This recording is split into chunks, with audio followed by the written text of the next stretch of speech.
making disciples, transforming lives. Tapi karena hati kita keras, kita nggak mampu mengambil pewahyuan itu untuk menerapkannya dalam kehidupan kita sehari-hari. Kita sulit memahami kebenaran rohani. Saudara, hari ini saya akan memberikan tema kekerasan hati. Dan apa hubungan kekerasan hati dengan iman? Banyak orang percaya, saudara, mereka frustasi karena mereka ketika menghadapi situasi mereka kesulitan untuk bertindak atau beroperasi dalam dimensi iman, sehingga mereka mengalami kekalahan di dalam kehidupan mereka, saudara. Dan ternyata penyebabnya adalah kekerasan hati. Mari kita sama-sama lihat di Markus pasal yang ke-6 ayat 45 sampai ayat yang ke-52. Markus 6 ayat 45 sampai ayat yang ke-52. Judulnya Yesus berjalan di atas air.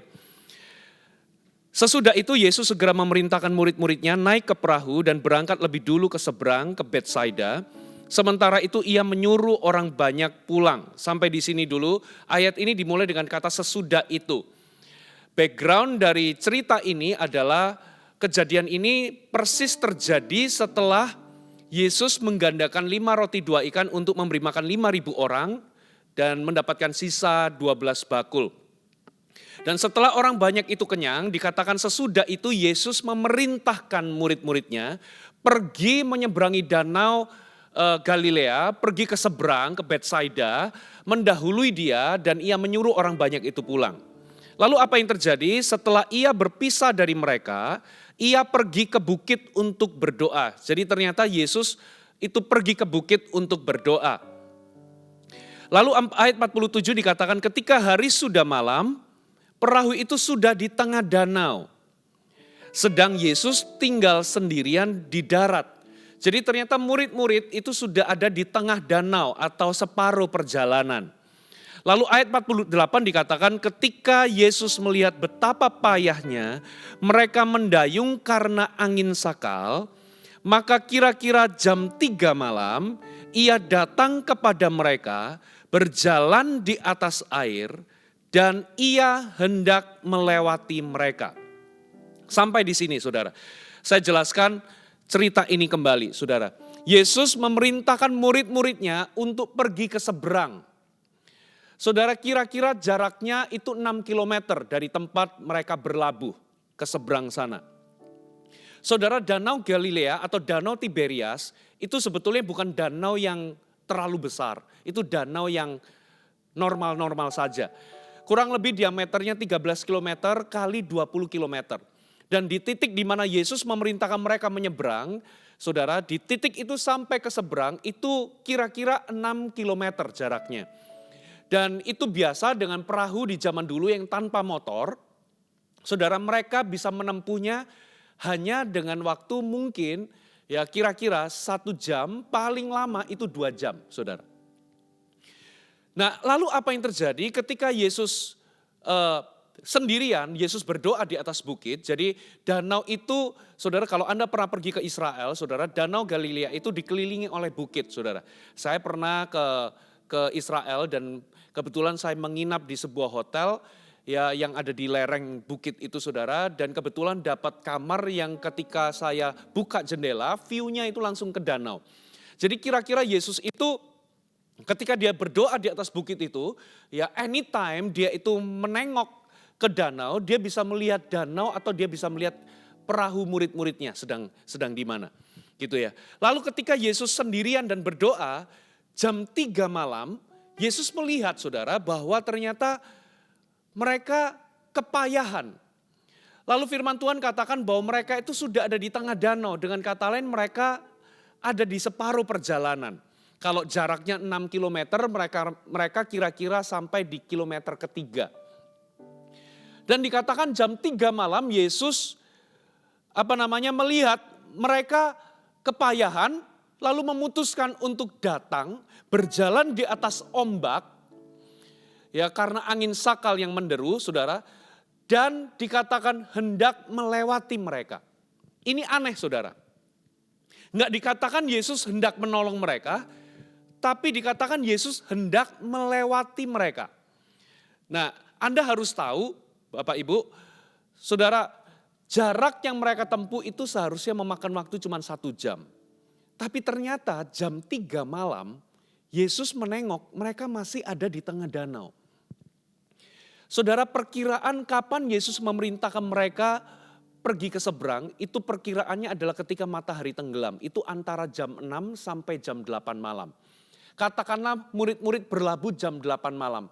Dari jam 8 malam sampai jam 3 pagi, itu memakan waktu berapa lama saudara? Itu memakan waktu 7 jam. Jadi ternyata mereka terkatung-katung karena angin sakal saudara. Itu 7 jam mereka hanya memakan waktu, mereka hanya 7 jam di dalam danau itu mereka baru menempuh 3 kilometer. Yang seharusnya 1 jam, bayangkan mereka 7 jam itu baru separuh perjalanan. Jadi itu menggambarkan betapa payahnya mereka itu melawan angin sakal. Lalu yang terjadi adalah Yesus memutuskan untuk turun berjalan di atas air, menghampiri mereka cukup dekat untuk mereka bisa lihat. Dan ternyata Yesus tidak menolong mereka atau tidak langsung menolong mereka. Tapi Alkitab katakan ia hendak melewati mereka. Dengan kata lain ia hendak mendahului mereka atau melewati. Kenapa pertanyaannya Yesus ingin melewati mereka? Jawabannya adalah karena Yesus ingin melihat respon mereka. Yesus nggak langsung menolong mereka, tapi Yesus ingin melihat respon mereka. Kenapa Yesus tidak langsung menolong mereka? Kenapa Yesus ingin melihat respon mereka? Ingat saudara, murid-murid itu sedang dilatih oleh Yesus. Kalau Anda perhatikan di ayat-ayat awal dikatakan Yesus memerintahkan mereka untuk pergi ke seberang. Kata memerintahkan di situ itu mengandung sebuah tekanan, ya, seolah-olah Yesus itu memaksa mereka untuk pergi ke seberang. Saya mau tanya, kira-kira murid-murid Yesus tahu nggak sebentar lagi ada angin sakal? Kira-kira Yesus juga tahu nggak kalau sebentar lagi ada angin sakal? Saudara, mereka kebanyakan murid Yesus adalah nelayan. Mereka itu bisa menilai situasi. Sama seperti kita. Kita bisa tahu kapan hujan turun dengan melihat apa? Melihat awan yang mendung, awan yang sudah gelap, lalu angin yang mulai berhembus. Dan kalau mau hujan itu biasanya ada aroma-aroma khas. Ya, dan kita bisa tahu bahwa sebentar lagi ada hujan. Angin sakal juga sama. Mereka bisa menilai dari hembusan angin, karena angin sakal itu bisa tiba dari utara ke selatan dan menghantam danau itu dan menyebabkan sebuah gelombang atau ombak yang besar, saudara. Dan murid-muridnya itu tahu betul sebentar lagi ada angin sakal. Yesus juga tahu betul sebentar lagi ada angin sakal. Pertanyaannya, kenapa kok Yesus tetap menyuruh mereka pergi? Karena Yesus itu melatih murid-muridnya. Di Markus sebelumnya, yaitu di ayat yang keempat, sudah ada kejadian serupa di mana mereka berada dalam perahu bersama dengan Yesus. Yesus tertidur lalu terjadi badai, ya. Lalu mereka berkata, celaka-celaka guru kita binasa. Lalu Yesus bangun, lalu Yesus menghadirkan badai itu berhenti. Lalu apa yang terjadi saudara? Yesus ngomong sama murid-muridnya, kenapa engkau begitu takut? Kenapa engkau tidak percaya? Saudara, murid-murid Yesus itu melihat bagaimana Yesus menggandakan 5 roti dan 2 ikan, bagaimana Yesus menyembuhkan orang sakit, bagaimana Yesus mengadakan mujizat. Yesus sedang melatih murid-muridnya untuk beroperasi di dalam iman. Itu sebabnya Yesus tidak langsung turun untuk menolong mereka, tapi Yesus turun jalan di atas air untuk melewati mereka. Yesus bermaksud untuk melihat respon mereka. Mari kita lihat apa responnya saudara. Kita baca di ayat yang ke-49, ketika mereka melihat dia atau Yesus berjalan di atas air, mereka mengira bahwa ia adalah hantu. Lalu mereka berteriak-teriak sebab mereka semua melihat dia dan mereka pun sangat terkejut. Tetapi ia berkata kepada mereka, tenanglah aku ini, jangan takut. Respon mereka ternyata mereka sangat terkejut waktu melihat Yesus jalan di atas air. Mereka tahu persis itu adalah Yesus. Dan waktu mereka melihat Yesus jalan di atas air, mereka terkejut, Lalu respon mereka, mereka teriak-teriak sebab mereka menyangka Yesus adalah hantu. Apa yang dimaksud oleh firman Tuhan hari ini? Seharusnya respon apa yang dicari oleh Yesus? Saudara, kalau Anda jadi murid Yesus di zaman itu, Anda sudah lihat bagaimana Yesus meredakan badai. Anda sudah melihat bagaimana Yesus menggandakan 5 roti 2 ikan. Saudara, lalu Anda melihat Yesus jalan di atas air. Seharusnya responnya bagaimana? Seharusnya responnya tidak terkejut, saudara. Seharusnya responnya adalah, ya itulah Yesus kita. Kalau Yesus sanggup meredakan badai, mengadakan mujizat, menggandakan 5 roti dan 2 ikan, dan banyak mujizat yang lain, maka seharusnya kita nggak heran kalau lihat Yesus jalan di atas air. Amin, saudara. Lalu coba kita lihat ayat selanjutnya. Lalu ia naik ke perahu, mendapatkan mereka, dan angin pun redalah. Jadi ternyata waktu Yesus ngomong tenang-tenang ini aku, dan waktu Yesus naik mendapatkan mereka, ternyata dikatakan mereka tercengang dan bingung. Kenapa tercengang dan bingung? Karena melihat mujizat terjadi. Mujizatnya apa, saudara? Angin reda seketika ketika Yesus naik ke perahu. Pertanyaan saya, seharusnya mereka tercengang dan bingung enggak? Seharusnya mereka enggak bingung kalau lihat mujizat terjadi. Begitu Yesus naik, anginnya langsung reda. Seharusnya itu tidak membuat mereka bingung atau tercengang. Nah, ayat 52 itu menjelaskan mereka, mengapa mereka terkejut, mereka tercengang, dan mereka bingung. Dikatakan begini, sebab sesudah peristiwa roti itu atau penggandaan 5 roti dan 2 ikan itu, mereka belum juga mengerti dan hati mereka tetap degil atau keras. Jadi ternyata Tuhan itu melewati mereka karena Tuhan ingin melihat respon mereka. Dan ternyata respon mereka 2. Waktu mereka lihat Yesus jalan di atas air, mereka terkejut. Kenapa mereka terkejut? Sebetulnya karena hati mereka nggak bisa percaya bahwa itu adalah Yesus yang jalan di atas air. Itu pasti makhluk halus, itu pasti hantu. Jadi mereka menunjukkan ketidakpercayaannya. Itu sebabnya mereka terkejut ketika lihat Yesus jalan di atas air. Mereka tahu betul itu adalah Yesus. Tapi mereka kaget waktu lihat Yesus jalan di atas air.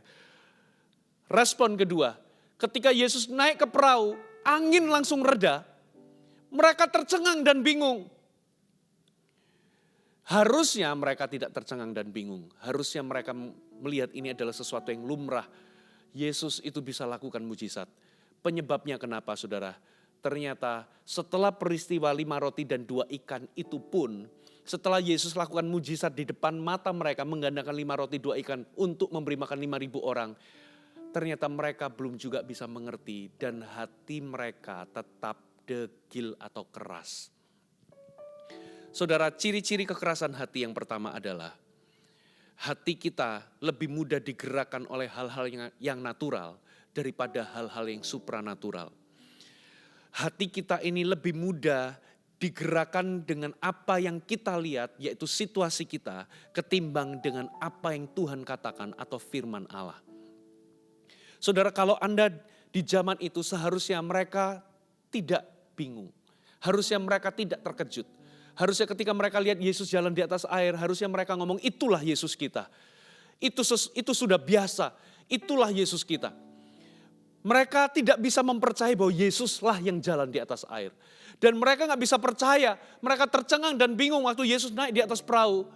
Angin langsung reda.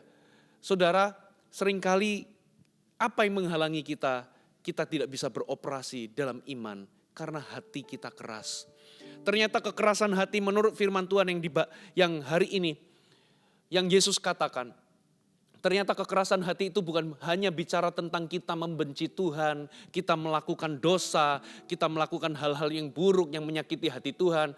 Tapi ternyata kekerasan hati itu juga bicara tentang kita ini tidak percaya ketika melihat kuasa Allah dinyatakan. Ketika hati kita nggak mudah percaya, ketika firman Allah itu dibagikan atau dinyatakan.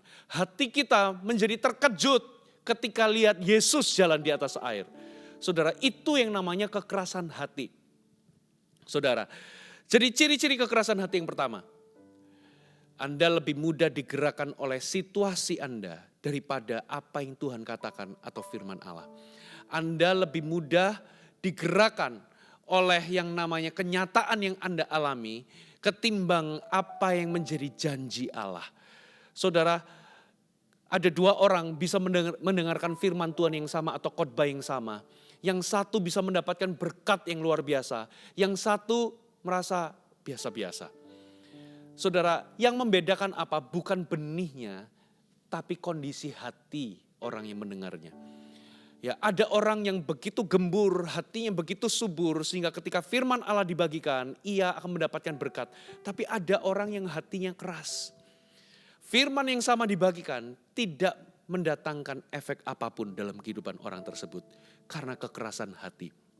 Saudara, ciri-ciri kekerasan hati yang kedua adalah, mari kita buka di Markus pasal yang ke-8. Saudara, ini adalah lanjutannya. Markus pasal yang ke-8, kita baca di ayat yang pertama sampai ayat yang ke-5. Pada waktu itu ada pula orang banyak di situ yang besar jumlahnya. Dan karena mereka tidak mempunyai makanan, Yesus memanggil murid-muridnya dan berkata, hatiku tergerak oleh belas kasihan kepada orang banyak ini. Sudah 3 hari mereka mengikuti aku dan mereka tidak mempunyai makanan. Dan jika mereka aku suruh pulang ke rumahnya dengan lapar, mereka akan rebah di jalan. Sebab ada yang datang dari jauh. Murid-muridnya menjawab, bagaimana di tempat yang sunyi ini orang dapat memberi mereka roti sampai kenyang. Saudara, sebetulnya kejadian ini di mana ada orang banyak berkumpul dan mereka nggak punya makanan itu bukan kejadian yang pertama. Saudara, kejadian di Markus pasal 8 ini adalah kejadian kedua. Sesaat sebelumnya, saudara, sebelumnya sudah ada kejadian di mana 5.000 orang berkumpul. Dan apa yang terjadi di momen itu kalau Anda baca Alkitab di Yohanes pasal yang 6, Yesus itu tanya kepada murid-muridnya. Dan Yesus tanya apa yang harus dilakukan bukan karena Yesus itu tidak tahu apa yang mau dia lakukan. Tapi Yesus ingin melibatkan murid-muridnya di dalam perkara iman, di dalam perkara mustahil. Lalu apa yang terjadi? Filipus waktu itu berkata demikian, saudara. Saya bacakan, Filipus berkata demikian. Roti seharga 200 dinar tidak akan cukup untuk mereka ini, sekalipun masing-masing mendapat sepotong kecil ini saja. Jadi Yesus tanya sama mereka, apa yang harus kita lakukan? Bukan karena Yesus nggak tahu apa yang Yesus mau lakukan untuk memberi makan 5.000 orang ini, tapi Yesus ingin melibatkan mereka di dalam perkara iman. Tapi waktu itu Filipus gagal. Filipus berkata, murid-muridnya berkata, roti seharga 200 dinar pun nggak mungkin bisa memberi makan sebanyak orang ini. Di waktu itu mereka gagal. Lalu kali ini ada kejadian serupa, kali ini yang berkumpul adalah 4.000 orang, bukan 5.000. Lalu di situ ada 7 roti, lalu Yesus ngomong, Yesus cerita atau curhat. Ya mereka ini sudah ikut seharian. Kalau mereka aku suruh pulang, kemungkinan ada yang pingsan atau bahkan mati di jalan sebab mereka kelaparan, tidak ada yang bawa bekal. Apa yang perlu dilakukan saudara? Dan kali ini respon murid-muridnya adalah begini. Bagaimana di tempat sunyi ini kita bisa kasih mereka makan? Jadi ternyata murid-murid di titik ini mereka gagal lagi dan gagal lagi saudara. Seharusnya respon murid-murid bagaimana saudara? Seharusnya respon murid-murid adalah berkata demikian. Yesus, kan kemarin Yesus gandakan 5 roti dan 2 ikan. Engkau mengucap syukur dan engkau bagi-bagikan dan mujizat terjadi. Kita lakukan hal yang sama saja. Kita ambil roti yang ada, 7 roti itu kita ucapkan syukur dan kita lipat gandakan dengan iman. Seharusnya mereka punya respon seperti itu. Itu sebabnya saya mau katakan ciri kekerasan hati yang kedua adalah Anda mudah sekali melupakan apa yang Tuhan pernah lakukan dalam kehidupan Anda. Berapa baik di antara Anda yang pernah ditolong oleh Tuhan? Saudara, pernah enggak waktu Anda kepepet Anda ditolong Tuhan? Saudara, dan ketika tidak ada seorang pun yang bisa menolong Anda dan di momen itu Tuhan menolong Anda, apa rasanya? Hati Anda menjadi besar, iman Anda sepertinya bangkit. Anda mengucap syukur Tuhan itu baik. Tapi apa yang terjadi, saudara? Seringkali ketika besoknya kita mendapat persoalan yang baru, persoalan yang mungkin mirip, lalu kita langsung jatuh dalam keraguan-raguan. Saya juga pernah begitu. Ketika saya ditolong sama Tuhan, hati ini rasanya besar. Tapi begitu besok saya dapat masalah yang serupa, masalah yang sama, hati ini langsung jatuh dalam keraguan-raguan. Kenapa saudara? Karena saya melupakan apa yang Tuhan pernah lakukan di masa lalu. Kalau Tuhan itu pernah menolongmu di masa lalu, Tuhan juga akan menolongmu di masa kini. Katakan amin. Hari ini, saudara, ada banyak orang percaya, saudara, ditolong Tuhan berkali-kali, tapi ketika mereka menghadapi persoalan yang sama, hati mereka gak mudah untuk mempercayai. Mereka mengeluh, mereka jatuh lagi dalam keraguan-raguan. Saudara, dan itulah yang namanya kekerasan hati. Kekerasan hati membuat kita ini mudah melupakan apa yang Tuhan pernah lakukan di masa lalu. Apa yang Tuhan lakukan di masa lalu itu adalah sebuah milestone. Saudara, bahwa kalau Tuhan itu setia di masa lalu, menolong Anda di masa lalu, Tuhan juga setia dan akan menolong Anda di masa sekarang. Melalui persoalan, tantangan di dalam hidup Anda. Katakan amin, saudara. Lalu ciri-ciri yang ketiga, mari kita baca di Markus 8 ayat yang ke-14. Kemudian ternyata murid-murid Yesus lupa membawa roti. Hanya sebuah saja yang ada pada mereka dalam perahu. Lalu Yesus memperingatkan mereka, katanya berjaga-jagalah dan awaslah terhadap ragi orang Farisi dan ragi Herodes. Maka mereka berpikir-pikir dan seorang berkata kepada yang lain, itu dikatakannya karena kita tidak mempunyai roti. Dan ketika Yesus mengetahui apa yang mereka perbincangkan, ia berkata, mengapa kamu memperbincangkan soal tidak ada roti? Belum jugakah kamu faham dan mengerti, telah degilkah hatimu? Kamu punya mata, tidakkah kamu melihat? Kamu punya telinga, tidakkah kamu mendengar? Tidakkah kamu ingat lagi pada waktu aku memecahkan 5 roti untuk 5.000 orang? Berapa bakul penuh potongan roti yang kamu kumpulkan? 12 bakul. Dan pada waktu 7 roti untuk 4.000 orang itu berapa bakul penuh potongan-potongan roti kamu kumpulkan? Jawab mereka, 7 bakul. Lalu katanya kepada mereka, masihkah kamu belum mengerti? Ciri-ciri kekerasan hati yang ketiga adalah Anda sulit memahami kebenaran rohani.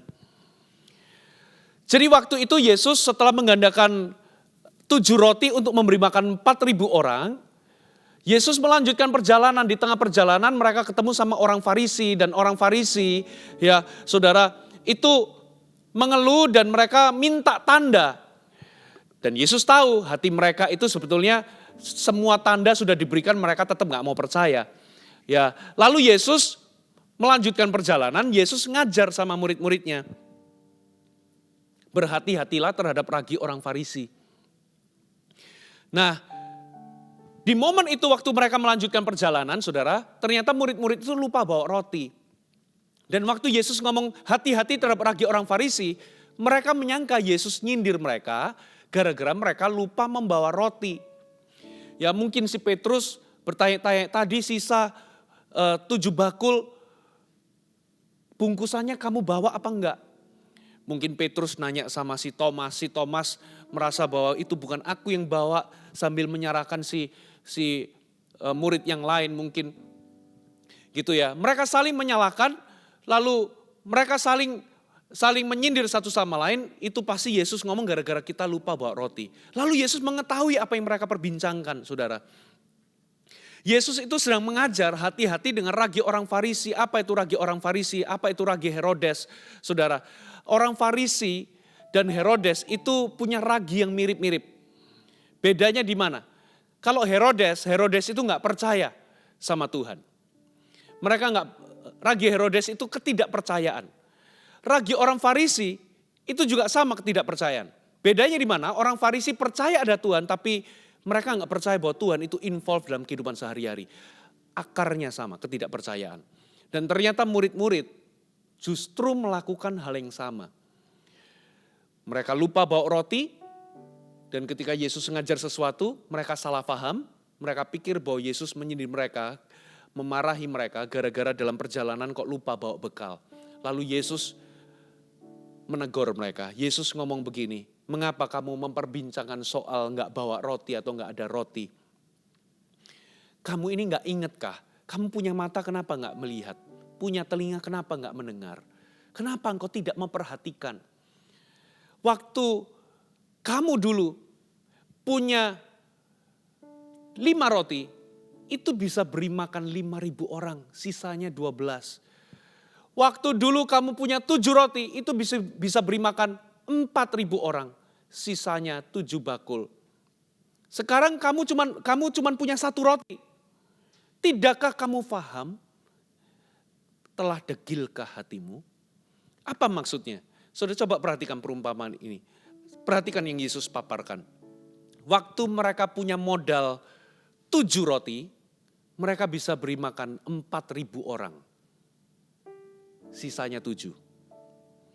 Waktu mereka punya modal lebih sedikit, 5 roti, ternyata bisa kasih makan lebih banyak orang, yaitu 5.000 orang. Sisanya pun lebih banyak, 12 bakul. Sekarang mereka punya 1 roti. Apa maksudnya? Yesus sedang mengajar mereka, kenapa kok kamu khawatir soal gak bawa roti? Dengan kata lain, ingat waktu kamu punya modal 7 roti, bisa kasih makan 4.000 orang. Sisanya 7. Waktu kamu punya modal lebih dikit 5 roti, bisa kasih makan lebih banyak orang, yaitu 5.000 orang. Sisanya pun lebih banyak, yaitu 12 bakul. Artinya apa? Kalau modalmu makin sedikit, kamu punya 1 roti, modalmu makin dikit. Semakin mustahil apa yang kau alami, semakin besar mujizatnya, semakin besar kemuliaannya. Tidakkah engkau faham dan mengerti? Ternyata dari seluruh peristiwa mujizat yang terjadi, Yesus menghardik badai, Yesus menggandakan 5 roti dan 2 ikan, Yesus jalan di atas air. Lalu Yesus menggandakan 7 roti untuk 4.000 orang. Dan ketika mereka lupa bawa roti, mereka gagal memahami kebenaran. Bukankah kita juga sama, saudara? Kita ini sulit sekali memahami kebenaran. Kita ini punya firman Allah, tapi kita gagal menerapkannya. Kita ini punya sumber, kita punya ribuan janji, kita punya banyak pewahyuan dari firman Allah. Tapi karena hati kita keras, kita gak mampu mengambil pewahyuan itu untuk menerapkannya dalam kehidupan kita sehari-hari. Kita sulit memahami kebenaran rohani. Saudara, sekarang pertanyaannya, bagaimana kita bisa menang terhadap kekerasan hati? Saya akan memberikan kabar baik. Ternyata kekerasan hati itu bisa dibalik. Kalau Anda bisa keras terhadap firman dan begitu peka sama yang namanya situasi dan keadaan, ternyata Anda bisa membaliknya. Anda bisa begitu peka sama firman dan Anda bisa begitu keras terhadap yang namanya situasi ataupun persoalan yang Anda hadapi. Kuncinya di mana, saudara? Firman Tuhan katakan tadi, mengapa kamu punya mata tapi kok gak melihat?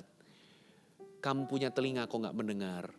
Saudara, di kitab Amsal pernah dituliskan demikian. Amsal pasal yang keempat.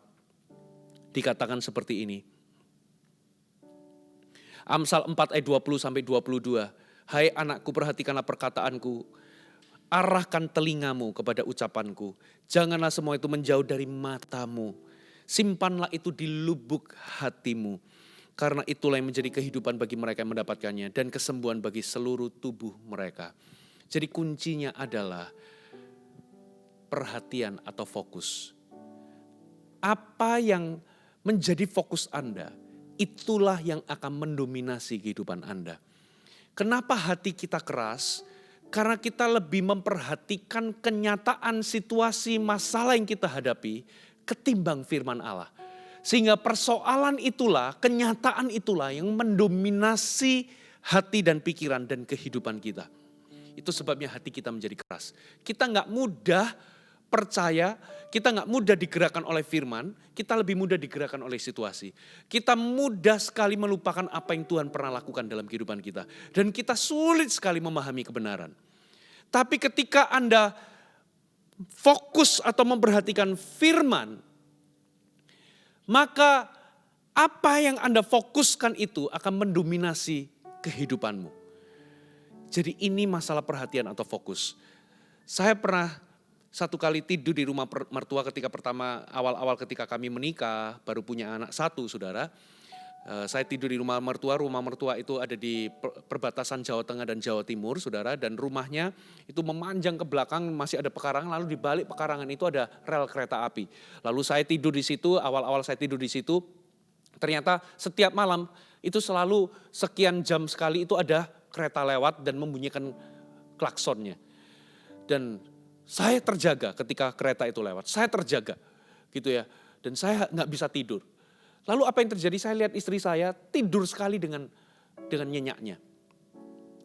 Tapi yang aneh, ya kalau istri saya itu mendengar bunyi anak kami yang waktu masih bayi itu menangis, keluarkan suara kecil aja, istri saya langsung terjaga.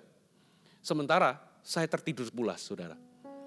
Padahal, saudara, suara kereta itu lebih besar atau lebih keras daripada suara bayi, tapi ternyata istri saya itu mengabaikan suara kereta, tapi dia memfokuskan dirinya kepada suara bayi. Sedangkan saya kebalikannya. Saya mengabaikan suara bayi, tapi saya lebih peka terhadap suara kereta. Begitu pula dengan kehidupan kita, saudara. Apa yang Anda fokuskan itu pilihan. Kemana Anda memfokuskan hati dan pikiran Anda itu pilihan. Ketika Anda menghadapi situasi Anda, kalau Anda fokus sama firman dan mengizinkan firman yang mendominasi hidup Anda, maka Anda akan mudah sekali digerakkan oleh apa yang Allah katakan ketimbang situasi Anda. Dan Anda gak akan pernah lupakan apa yang Tuhan pernah kerjakan dalam kehidupan Anda. Dan Anda akan mudah sekali untuk memahami kebenaran. Mari sejenak kita renungkan firman Allah. Berapa banyak di antara Anda, saya tahu ada orang-orang ketika Anda dengar pesan ini, Anda mungkin pernah mengalami Anda mendapatkan janji Tuhan. Dan sementara Anda mendoakan janji Tuhan tersebut, ternyata janji itu tidak datang secepat yang Anda kira. Dan di titik itu hati Anda jatuh dalam keraguan. Hati Anda sedikit lebih keras. Anda nggak lagi mudah mempercayai janji Tuhan. Mungkin ada orang-orang di sini, ada orang tua yang mendoakan pertobatan seseorang. Mungkin pertobatan anak saudara. Semakin keras Anda berdoa, sampai hari ini mungkin anak saudara gak kunjung bertobat tapi keadaannya malah lebih buruk. Di titik itu Anda mulai meragukan firman Allah. Hati Anda sedikit lebih keras. Anda merasa bahwa doa gak ada kuasanya. Anda merasa bahwa Tuhan gak dengar doa Anda. Anda merasa janji Tuhan itu mungkin bukan buat Anda. Hati Anda sedikit lebih keras dari biasanya. Anda gak lagi mudah mempercayai firman. Beberapa di antara Anda mungkin Anda sedang dalam pergumulan. Mungkin pergumulan sakit penyakit Anda, mungkin berdoa untuk kesembuhan seseorang yang Anda kasihi. Semakin Anda berdoa, tapi hari ini sepertinya kesembuhan tidak kunjung menjadi kenyataan. Di titik itu Anda jatuh dalam keraguan. Hati Anda jauh lebih keras daripada sebelumnya. Sehingga ketika Anda dengar firman Tuhan, ketika Anda dengar janji Tuhan dinyatakan, ketika Anda baca firman, hati Anda gak selembut dulu. Anda gak lagi mudah percaya. Hati Anda jauh lebih apatis daripada dulu. Mungkin ada beberapa di antara Anda hari ini. Saudara, Tuhan, mungkin Anda merasa bahwa Anda dituntun Tuhan. Anda merasa dapat rema dan ketika Anda melangkah, saudara, kok sepertinya segala sesuatu belum menjadi kenyataan seperti yang Anda dapatkan. Di titik itu saudara, Anda mulai meragukan firman Allah. Kenapa seperti ini? Anda merasa bahwa Anda dituntun Tuhan, Anda merasa bahwa Anda melangkah dengan iman, tapi kenapa kuasa Allah tidak dilepaskan? Di titik itu hati Anda jatuh dalam keraguan. Hati Anda menjadi lebih keras. Mungkin ada di antara saudara, Anda pernah berkomitmen untuk menyerahkan hidup Anda. Tuhan, aku mau melayanimu, aku mau lebih giat melayani. Lalu Anda mulai terlibat di dalam pelayanan, Anda mulai sungguh-sungguh dengan Tuhan. Tapi karena satu dan dua hal, Anda disakiti mungkin oleh teman pelayanan. Anda dikecewakan mungkin oleh pemimpin rohani atau orang-orang di gereja. Saudara, dan di titik itu saudara, hati Anda menjadi lebih keras daripada sebelumnya. Anda menjadi lebih apatis. Anda merasa sudah gak perlu pelayanan lagi. Apa upah melayani? Yang aku dapatkan adalah aku sakit. Hatiku malah disakiti, aku dikecewakan. Saudara, hari ini yang Tuhan mau adalah Anda kembali mempercayai Tuhan. Hanya karena hari ini Anda belum mendapatkan jawaban doa, bukan berarti Tuhan tidak bekerja.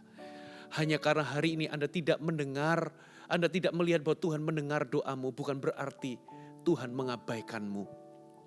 Hanya karena hari ini Anda belum melihat apa yang Anda harapkan, bukan berarti Tuhan tidak sediakan yang terbaik buat Anda.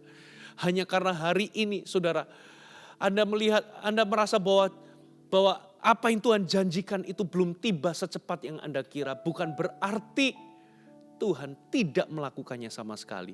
Yang Tuhan mau adalah hari ini hatimu jangan keras. Yang Tuhan mau adalah Anda kembali mempercayai Dia. Mari letakkan tangan di dada, saya mau berdoa buat Anda. Bagi Anda yang merasa Tuhan hari ini hatiku sedikit lebih keras daripada biasanya. Terima kasih Tuhan. Bapak hamba berdoa untuk setiap tangan yang diletakkan di dada. Tuhan biar kebenaran-Mu hari ini memerdekakan, melembutkan, mengembalikan mereka dengan kepada hati yang lembut, hati yang mudah sekali mempercayai apa yang Tuhan katakan. Hati yang tidak mudah melupakan apa yang Tuhan pernah kerjakan di masa lalu. Dan hati yang mudah sekali untuk memahami kebenaran. Terima kasih Bapa, terima kasih Tuhan. Diberkati firman-Mu ya Tuhan. Firman Tuhan selesai, Engkau terus bekerja dalam kehidupan umat-Mu. Di dalam nama Yesus, amin. Hai, terima kasih sudah bergabung bersama kami, Gereja Mawar Sharon, Jabodetabek. Sebagai gereja Tuhan, adalah kerinduan bagi kami untuk melihat Anda terus bertumbuh dalam pengenalan akan Tuhan dan mengalami perubahan hidup. Maka dari itu, bergabunglah bersama komunitas kecil kami, Connect Group. Dapatkan informasi lebih lanjut pada kolom deskripsi kami. Last but not least, don't forget to subscribe dan bagikan video ini kepada orang yang Anda kasihi. Thank you for joining us and see you next time.